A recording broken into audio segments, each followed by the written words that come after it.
Lumaragas ang pagpapala po sa ating lahat para sa ating pang-araw-araw na talata. Tayo ngayon ay nasa Genesis Kapitulo 38, simula versikulo 6 hanggang versikulo 10. Pinapag-asawa ni Judah ang kanyang panganay na si Ir, at ang napangasawa nito ay si Tamar. Napakasama ng ugali ni Ir, kaya't nagalit sa kanya si Yahweh at siya'y pinatay. Kaya't sinabi ni Judah kay Onan, tungkulin mong sipingan ang balo ng inyong kapatid, upang magkaroon siya ng mga anak sa pamagitan mo. Alam ni Onan na hindi ituturing na kanya ang magiging anak niya sa kanyang hipag, kaya itinapon niya sa labas ang kanyang binhi upang huwag magkaanak ang kanyang kapatid sa pamagitan niya.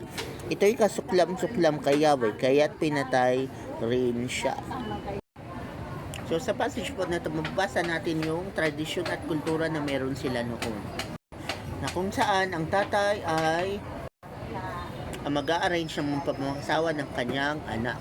At mababasa din natin dito na kapag ang asawang lalaki ay namatay, yung kanyang brother-in-law ay pwede niyang maging ikalawang asawa.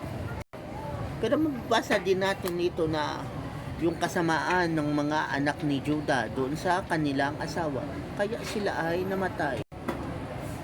Ito ay babala sa lahat ng asawang lalaki, di ba?